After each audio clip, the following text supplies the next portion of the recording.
Bismillahirrahmanirrahim. Assalamualaikum warahmatullahi wabarakatuh. Kaum muslimin wal muslimat, terima kasih sudah bergabung di live saya. Mudah-mudahan teman-teman kaum muslimin wal muslimat senantiasa mendapatkan kebaikan, keberkahan dari Allah Subhanahu wa taala. Dan terima kasih juga buat teman-teman Kristen yang sudah setia, yang sudah nonton saya. Maka doa terbaik dari seorang muslim kepada seorang kafir adalah semoga orang-orang Kristen yang nonton di live saya mudah-mudahan mendapatkan hidayah Allah. Saya berterima kasih juga kepada Bapak Pendeta Pastor Dedek Dula yang sudah berani diskusi dengan saya dengan tema yang belum pernah saya terkalahkan dengan tema ini. Mudah-mudahan Pak Pendeta Dedek Dula juga mendapatkan hidayah dari Allah Subhanahu wa taala. Yesus menikah itu bukan asumsi, bukan persepsi saya, bukan. Yesus menikah itu adalah bagian sejarah yang ditutupi oleh pihak Kristen.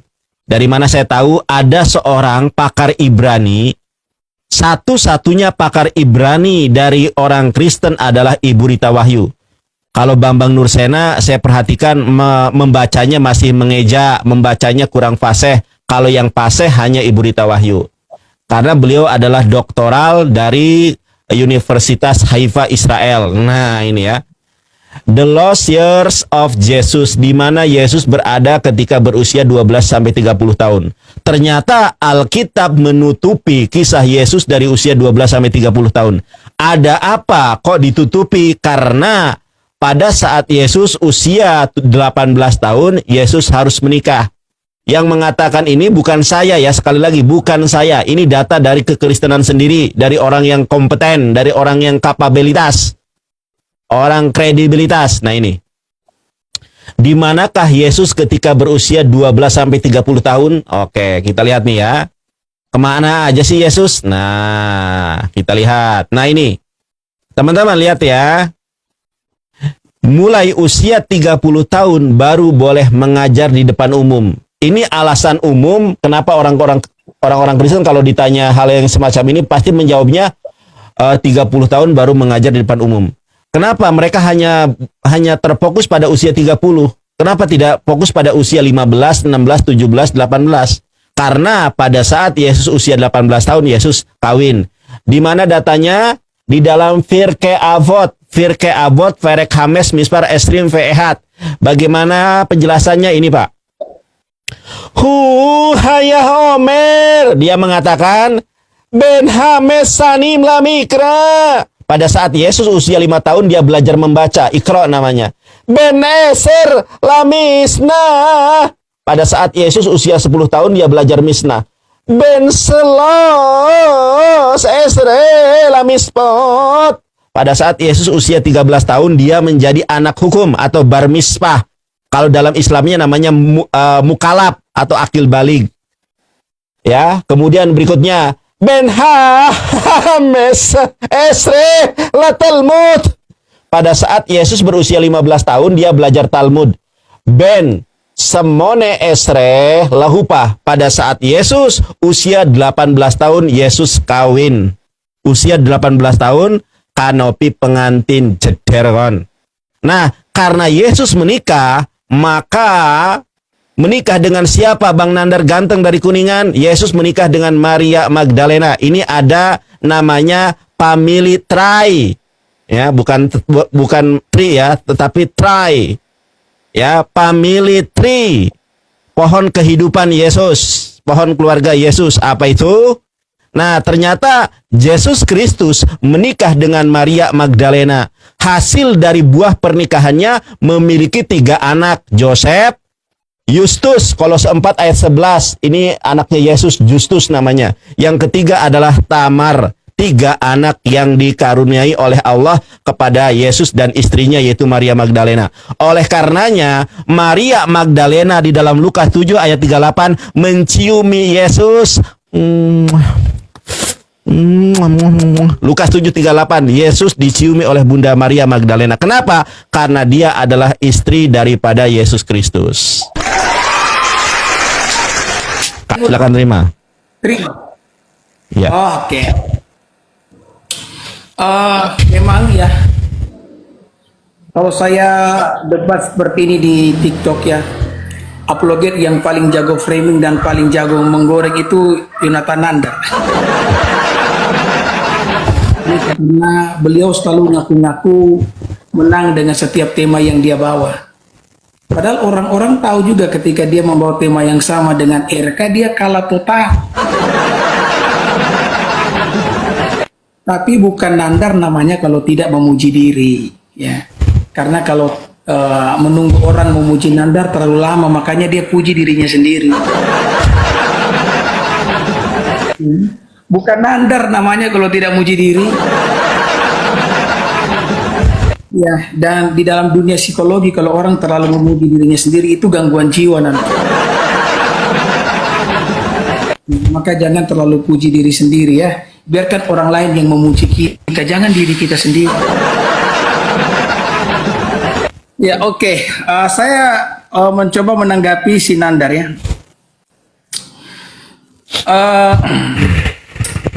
Sebagai seorang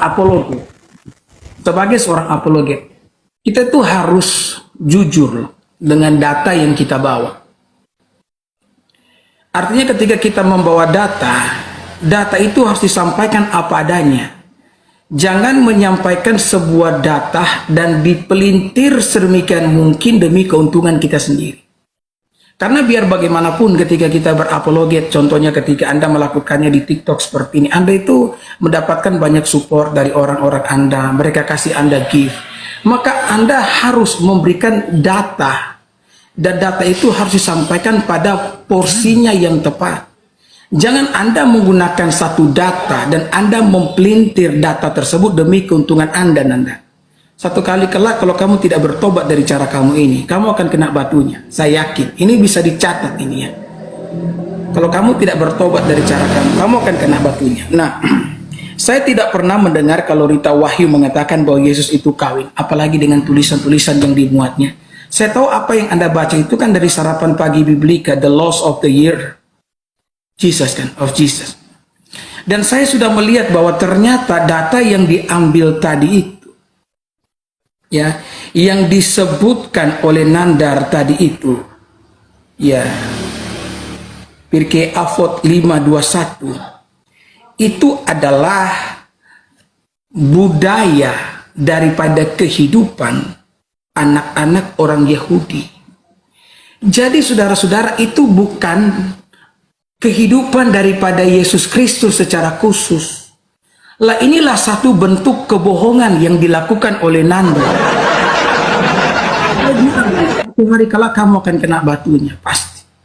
Kenapa? Karena kamu menyajikan data ini, betul ini data yang ditulis oleh Rita Wahyu. Tetapi data yang sebenarnya ini bukan kehidupan Yesus. Pirkei Avot 5:21 ini bukan kehidupan tentang Yesus. Itu kehidupan budaya dari anak-anak orang Yahudi. Nah, saya bisa tunjukkan datanya di sini ya.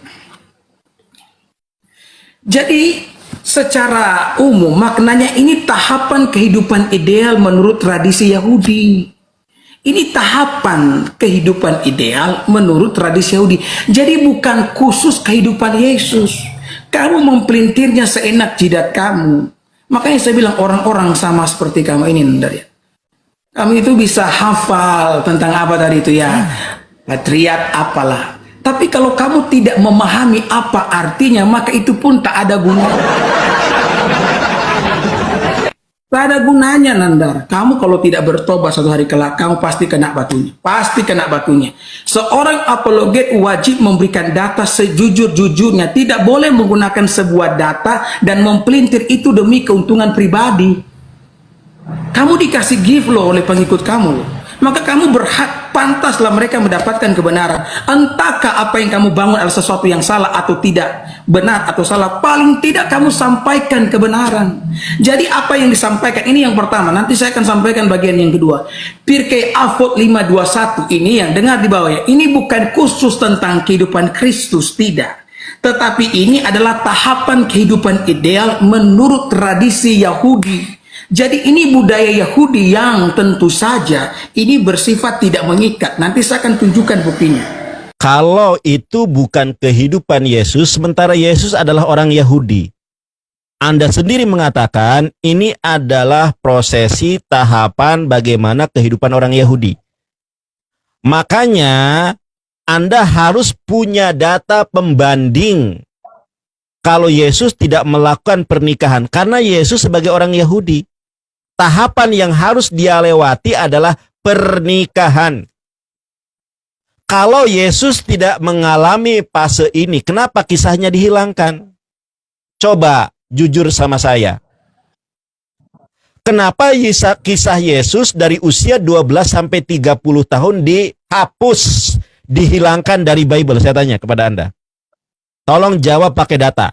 Kenapa kisah Yesus dari usia 12 sampai 30 tahun, ada 17 tahun masa produktif Yesus tidak tercatat, tidak tertulis dalam Bible? Berapa firman Tuhan yang ada? Berapa perkataan yang disampaikan Yesus yang tidak termaktub?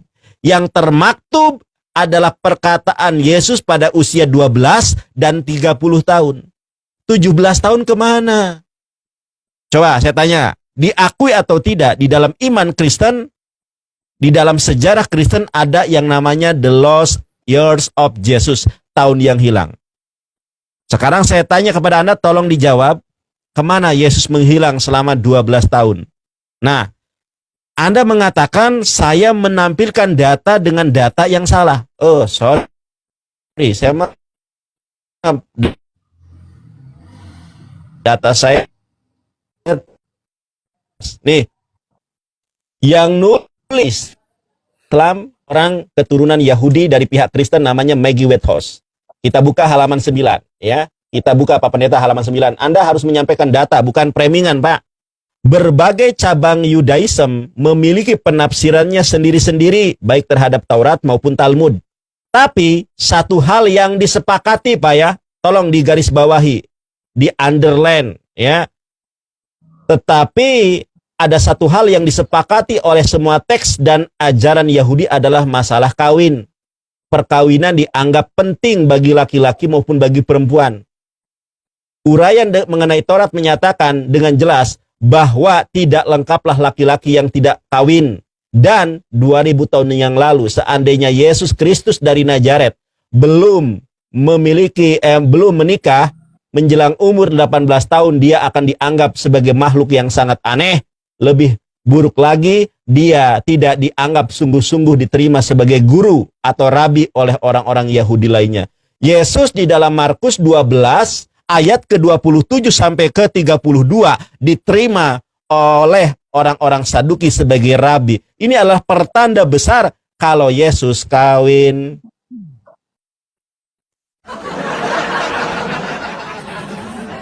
Tolong berikan data pembanding. Saya tolong jawab pertanyaan saya yang pertama. Pertanyaan yang kedua, Pak Pendeta.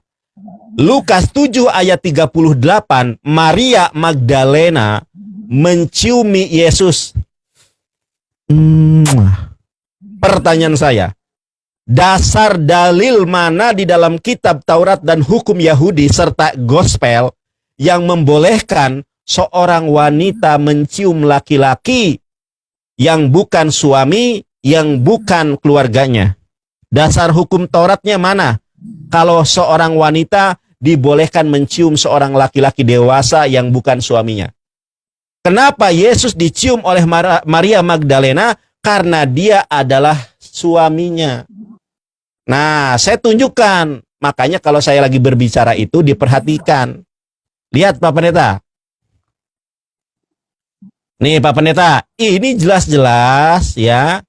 Namanya pohon keluarga. Pohon keluarga ini mengatakan bahwa Yesus Kristus menikah dengan Maria Magdalena. Dari hubungan ini mempunyai 3 anak. Yang pertama Joseph, yang kedua Justus, tertulis dalam Kolose 4 nomor 11.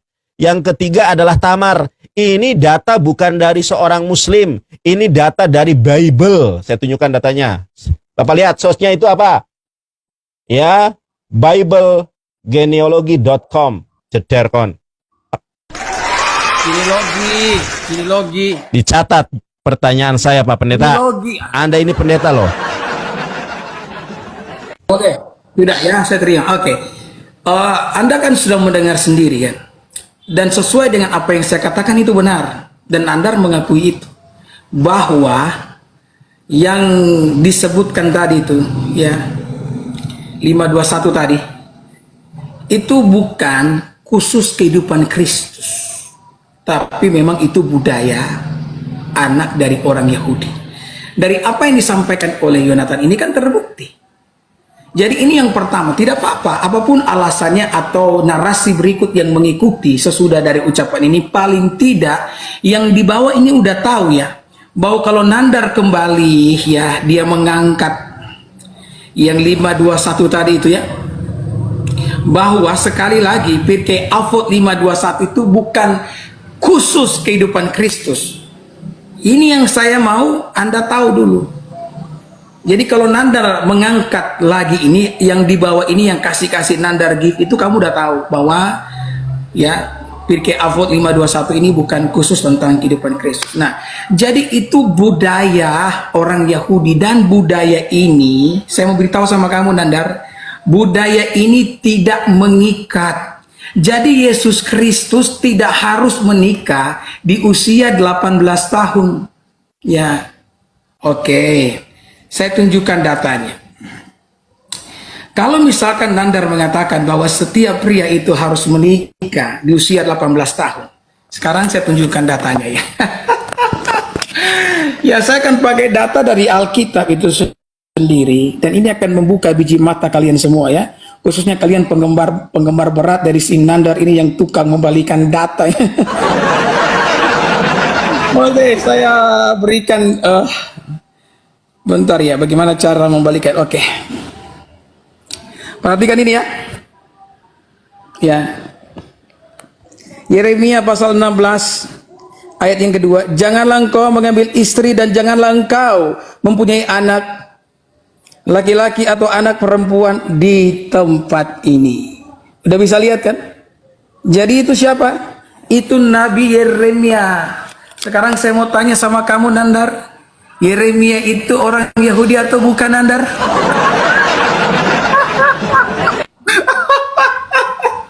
Jadi Yeremia itu orang Yahudi, dan dia tidak terikat dengan hukum tadi, membuktikan bahwa hukum itu atau budaya itu tidak mengikat. Saya ini orang Manado, ya lebih khusus saya sukunya suku Sangir.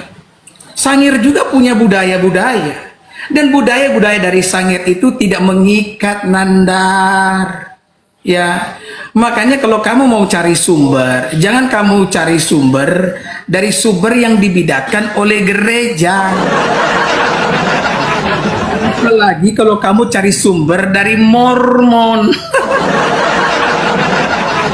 Ya, dan kalau bagi Anda ya, kalau bagi Anda tidak cukup bahwa Yeremia juga tidak terikat dengan hukum tadi, saya bisa memberikan sebuah bukti kepada Anda dari ucapan Yesus Kristus itu sendiri dalam Matius pasal yang ke-19.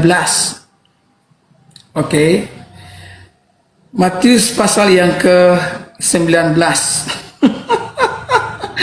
Aduh Nandar, tapi paling tidak Nandar sudah ngaku ya, yang 521 tadi itu bukan kehidupan Yesus ya. Matius pasal 19. Ya. Oh Nandar. Sekarang saya bacakan buat kamu Matius pasal 19 ayat 11-12.